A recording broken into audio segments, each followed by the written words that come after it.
Hello statistics students, my name is Jami Emigh, and this video will start our discussion on Chapter 8, which is on hypothesis testing. Section 8.1 title is Basics. We're going to start with an example. The XSORT method of gender selection involved 100 couples who gave birth to 58 girls and 42 boys. The Genetics and IVF Institute claims that this method will allow couples to increase the probability of having a baby girl. We are asked to use the significance level, alpha equals 0.05, to test that claim. There are two methods for us to do a hypothesis test. One is called the critical value method, and the other one is called the p-value method. For the critical value method, we set it up with two capital H's. This one represents the null hypothesis, and this one represents the alternative hypothesis, sometimes called the claim. Currently, with no intervention, the probability of having a baby girl is 0.50. But this Genetics and IVF Institute is claiming that they can increase that probability. That's why we see a greater than sign here. We're going to go to StatCrunch and run a program called Proportion Stats. Once in StatCrunch, we'll go to the Stat menu, and it's right here, Proportion Stats. We're working with one sample, and we weren't given the data, we were given a summary of the data. We need to tell the program the number of successes. That was 58 baby girls, and the number of observations, which was 100 babies. Okay, for Chapter 7, we always switch to this to confidence interval. But Chapter 8, we want to leave it where it's at, hypothesis test for proportions P. All right, the null hypothesis here, it sets up default 0.5, and our question happens to be 0.5 because the probability of having a baby girl is, with no intervention, 0.5. So that's there. Alternative, or the claim, that we have to say they're claiming that they can increase that 0.5. So switch it to this inequality. Click the Show Critical Value right there, and then we hit Compute. For the critical value method, we're going to be interested in a couple of these numbers. The ones that we are interested in are right here where it says Z-stat, and right here where it says critical Z. So for the critical value method, we're going to note these two right here. Let me show you what that looks like in the notes. Okay, we want the critical value. It was called critical Z in the StatCrunch program, and accurate to 3 decimals, that was 1.645. The other one we want was the test statistic. It's called Z-stat in the StatCrunch program, and it's 1.6. We're going to take those two numbers and we're going to compare them on a graph. Normal distribution curve. They're claiming that they can increase the 0.5, so we're going to cut off this tail, and we're going to put all of our significance level alpha right there.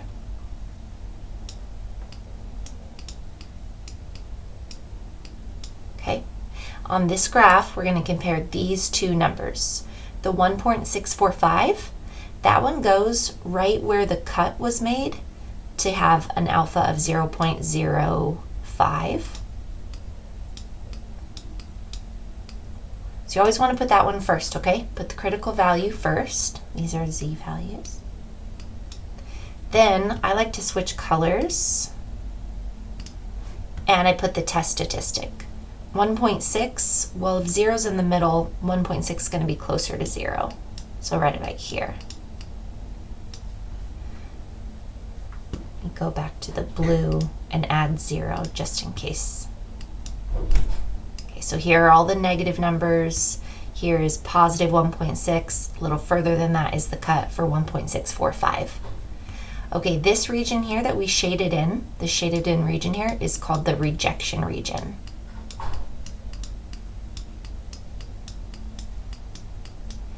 Since our test statistic of 1.6 did not fall in that shaded region, we're not going to reject. Let me show you how you write it up. You have to make a decision to either reject or fail to reject. And you make that decision based on where the test statistic falls. If it's in the rejection region, you would say reject. If it's not, you say fail to reject. And the whole sentence is, we are going to fail to reject the null hypothesis. Last step, we write our conclusion, which based on our decision, the conclusion is written up, there is not sufficient evidence to support the claim that the XORT method increases the probability of having a baby girl. I'm going to show you the exact same question now, just using a different method called the p-value method. You set up your null and alternative hypothesis the same way. But then what you're going to do is find the significance level. It's given to us in the question. It's right here. It's alpha equals 0.05. That's also the default. Then you're going to run StatCrunch proportion stats, and you're looking for something different this time. On that output screen, you don't need the critical value and you don't need the test statistic. You actually want to this time get what's called the p-value. And if you go back to your output screen in StatCrunch, the p-value was 0.0548. Okay, so for the p-value method, we don't draw a graph. What we do instead is we compare the p-value, which is 0.0548, and we're going to compare that. So I'm going to leave this blank, okay? Compare that to the significance level, which is alpha equals 0.05. Okay, so we need to fill in this blank with either a greater than sign or the opposite inequality, read from left to right, is less than sign. So we're looking at these two numbers, the p-value versus the significance level. Our particular p-value is greater than our particular significance level. Since it is greater, our decision will be fail to reject the null hypothesis. That's because we had the greater than symbol. If it had been the less than symbol, we would have gone with reject the null hypothesis. And don't worry, I'm going through this quickly, but the next few slides break down every step of this with a lot more detail. Based on that decision, which was the same decision using either method, it should be, leads us to the same conclusion. There is not sufficient evidence to support the claim that the XORT method increases the probability of having a baby girl. All right, so I like to start the hypothesis testing lesson by just showing you the two examples, so you don't get overwhelmed with all the little details. This right here is two solutions to the same question, one using the critical value method, one using the p-value method. The next 4 or 5 slides are just going to break down each of these steps. All right, let's see how that looks. Hypothesis testing in 4 steps. Step 1, we need to set up the null hypothesis, denoted H sub 0, and the alternative hypothesis, denoted H sub A. Here's an example. Let's talk about this example. Starting from right here, the null hypothesis always has to have an equal sign. Okay. Next, let's talk about these two symbols right here. We chose lowercase p for our last question because the claim was that they could increase the probability of having a baby girl. So that was a claim about proportions. These two symbols would change to mu if we were testing a claim about means. The two symbols would be sigma if the claim was about standard deviations, and these two symbols would be sigma squared if the claim was about variances. Okay, let's talk about this symbol. We chose greater than because the claim was that they could increase the 0.5. We have 3 choices actually. We have less than, greater than, or does not equal for this symbol right here. The way we choose the less than, greater than, or does not equal, it will depend on the wording in the claim. Special case. If the claim is saying that it can have something equal, or it's implying that it could decrease or equal, or if the claim is implying that it could increase or equal. Any of these three cases right here would be considered special cases. If your original claim is any one of these three, we can't use these three. So that's why they're special cases. We can't use them because each one contains a piece of an equal sign. And we can't do that because the null hypothesis gets all of the equals. So what we have to do, if the claim is this one, we're going to use does not equal. If the claim is this, we're going to use greater than. If the claim is this, we're going to use less than. So ultimately comes back to the same three options: less than, greater than, or does not equal. No other choices for this symbol right here. And also note that these two numbers are going to be the same. In our example, it was 0.5 and 0.5. I don't want that to be confusing. Maybe you thought that it was the complement. It's not. They're always the same. So here, if it's 0.67, it's also 0.67 here. And that is how you set up your null and alternative hypothesis. Step 1. Step 2, we're going to use one of the StatCrunch programs. From the table below, we're going to find the critical value and the test statistic. Those are the two that we compared on the graph for the critical value method. And that program is also going to provide us with the p-value. This is the one that we compared to the significance level, alpha. Here are our program options. If the claim is about proportions, use proportion stats. That's the name of the program. If the claim is about means, you're going to have to look further before you can decide which program to use. If sigma is known, you're going to use the z-stats program. If sigma is unknown, we're going to use the t-stats program. If our claim is about standard deviations or variances, we're going to use the StatCrunch program called variance stats. So this is the one that we used last time because our claim was about proportions. So step 1, set up null and alternative hypothesis. Step 2, run StatCrunch. Step 3, we have to decide to either reject or fail to reject. That's it. Those are our only two options. We will be rejecting or fail to reject the null hypothesis. Once we make that decision, let's back up a little. We can use two different methods to make that decision. The first one is the critical value method, and that's where we drew a graph and we compared the critical value and the test stat on the graph. Our graph, if you recall, was this one here. We drew this one because, look, it says it right here. It's a right-tailed test if your alternative hypothesis or the claim is something about this symbol right here, which ours was because they said that they could increase the probability. So we cut off this right tail, called a right-tailed test. Recall that we put all of alpha right here. For ours, alpha was 0.05. And then remember I said make sure you put the critical value first. You put it right here. Then you put the test stat. If it falls in this region right here, your decision is going to be failed to reject the null hypothesis. If your test stat is in this region, your decision will be reject the null hypothesis.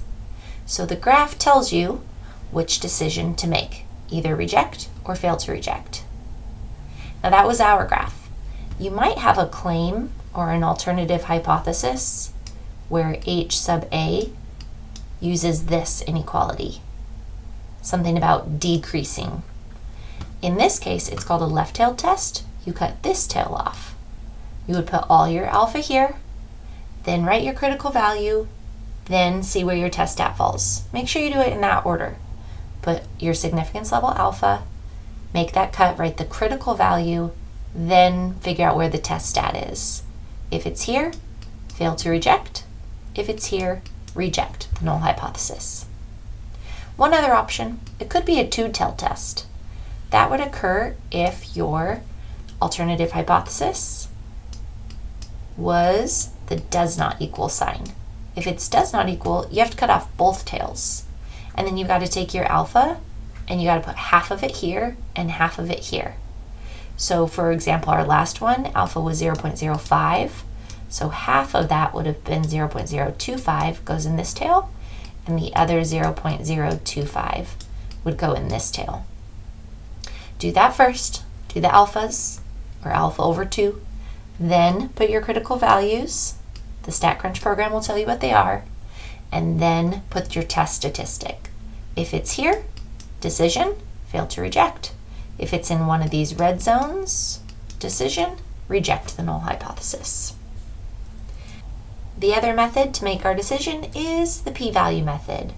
And that one doesn't require a graph. It requires us to compare, ultimately we're comparing areas. We're comparing the p-value and the significance level.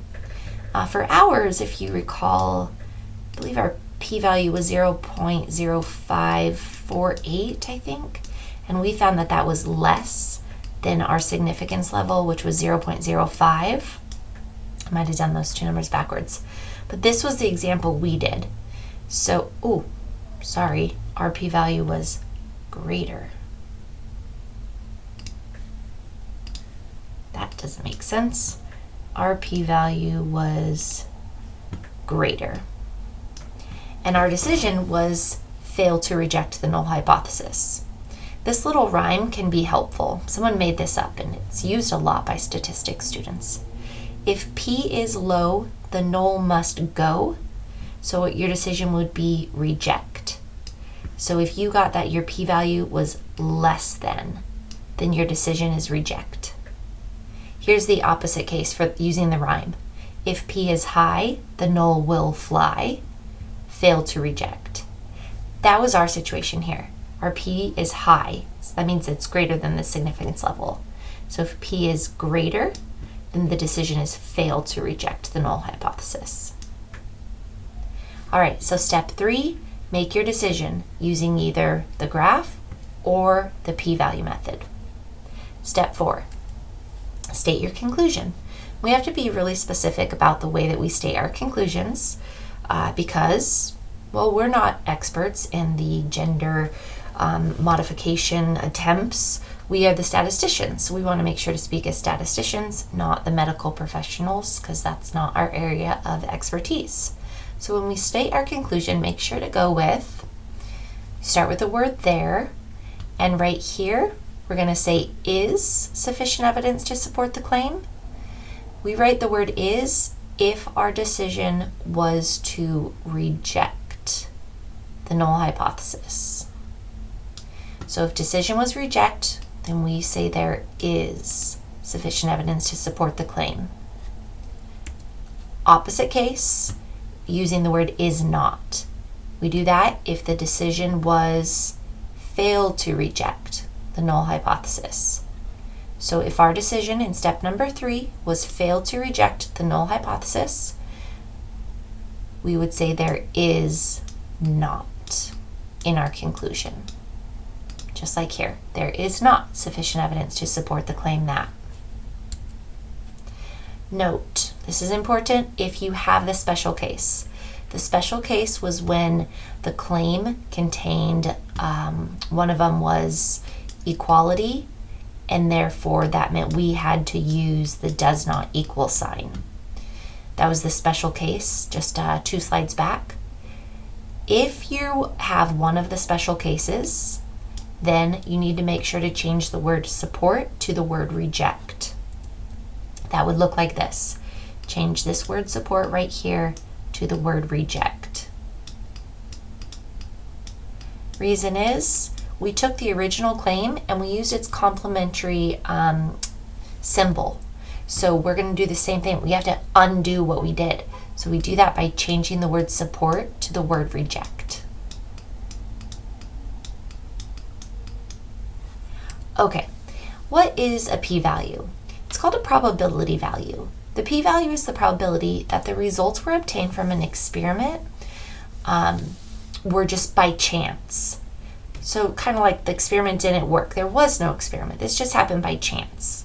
That means a smaller p-value would equal the smaller the probability results were by chance, not experimental interventions. You've calculated p-values before. They are areas under a curve. We did that using StatCrunch's normal calculator. A p-value of 0.0004, accurate to 4 decimal places, is fine. If you're typing this in as your p-value, don't get nervous. I know that seems like you might have done something wrong, but it's okay. To have a p-value of 0.0004, accurate to 4 decimal places, just means that there is a very small probability that the results were obtained by chance, and we will be supporting a claim. All right. Note, data can mislead us into making errors. We have 2 different types of errors in statistics. We have a type 1 error and a type 2 error. A type 1 error is often called a false positive. That's the probability of a type 1 error, and that is that significance level alpha. That's what we were comparing our p-value to. A type 2 error is often called a false negative. Probability of a type 2 error is beta. I like this picture here.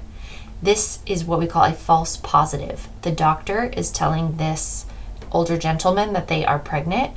This is clearly an error on the doctor's part, probably misled by some data. So this doctor is making a false positive, or what we call a type 1 error. And then this here is a nice visual on a type 2 error. That's a false negative. This doctor is telling this woman who is clearly pregnant, you are not pregnant. The doctor has made an error. Often the data misled us, and that would be the probability of a type 2 error, or a false negative.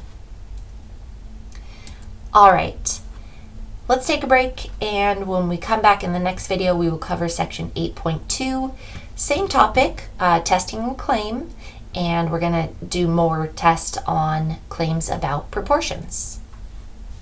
My name is Jami Emigh. See you soon.